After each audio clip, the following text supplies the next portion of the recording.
On parle de sondages. Les sondages ne représentent que les gens qui répondent au téléphone sur les enquêtes d'opinion. Donc ça représente pas les Français.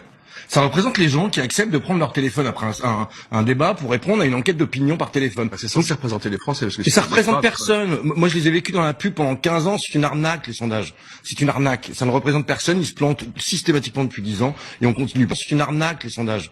C'est une arnaque. Figure de proue du sauvetage de Macron, le groupe Next Radio, c'est-à-dire RMC et BFM TV, renommé pour l'occasion Broadcast for Macron, a pris le dossier en main. Dès l'aube, le lendemain du débat, le fiasco rhétorique du banquier était en opération camouflage. Le meilleur outil pour cela, les sondages. L'Institut ELAB aurait interrogé les téléspectateurs pour prendre la température après la joute oratoire et là, miracle, Macron est le plus convaincant. 30% des sondés pensent que son projet est le meilleur pour la France. Et là, la marmotte, elle met le chocolat dans le papier d'alu. Information à prendre comptant. Si vous vous demandez comment les Français peuvent préférer le projet d'un candidat qui précisément n'a pas de projet, eh bien, arrêtez le mauvais esprit et faites preuve d'imagination. Comme à l'accoutumée, les autres médias de panurge ont suivi. Ainsi, France Info, jamais en reste, reprend la même information et en rajoute une louche. Après tout, on ne fait jamais assez allégeance. Un sondage Opinionway consacre encore Macron. Cette fois, un peu de retenue, le jeune loup de la finance rafle la mise, mais avec 25%. La presse régionale, toujours soucieuse de suivre les tendances parisiennes, ne se démarque pas. Ainsi, Ouest France chante également la gloire de Macron. Pourtant, tout est parti du sondage ELAB, un sondage auquel ont répondu 1157 personnes.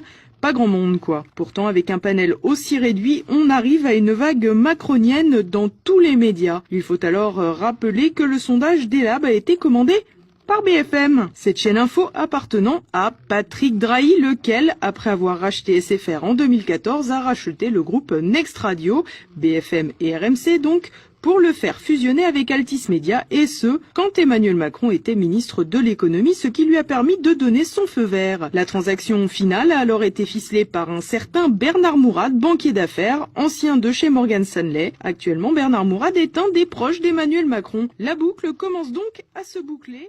Elle me dit, qu'est-ce qu'on peut faire? Je dis, écoutez, d'après ce qu'on m'explique, moi je découvre un peu le système, il faudrait acheter les sondages, et pendant 3 mois, quoi, même s'il y a qu'un mois avant l'élection, voilà, il faut leur lancer un message.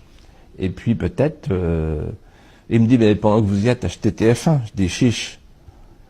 Et donc, Jimmy Goldsmith, à la bourse, a acheté 4,99% de TF1 parce qu'il était bloqué, on n'avait pas le droit d'acheter plus. Jimmy a acheté des sondages de 3 instituts pendant 3 mois.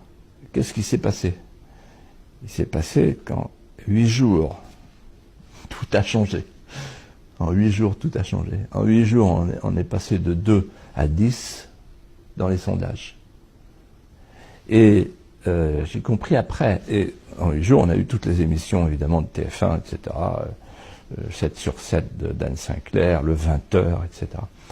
Et donc, en fait, ce que j'ai compris, c'est que pour faire de la politique à un haut niveau, il faut avoir un énorme budget. C'est pas une question d'affiches, tout ça, de payer les avions, les trains. C'est pas ça. C'est les sondages. Si vous n'avez pas un gros budget de sondage, vous n'êtes pas dans l'offre, comme disent les sondeurs. C'est-à-dire, ils vous mettent dans l'offre si vous payez. Et en fait, les sondages qui paraissent dans les journaux, ils ne sont pas achetés par les journaux. Ils sont achetés par les hommes politiques.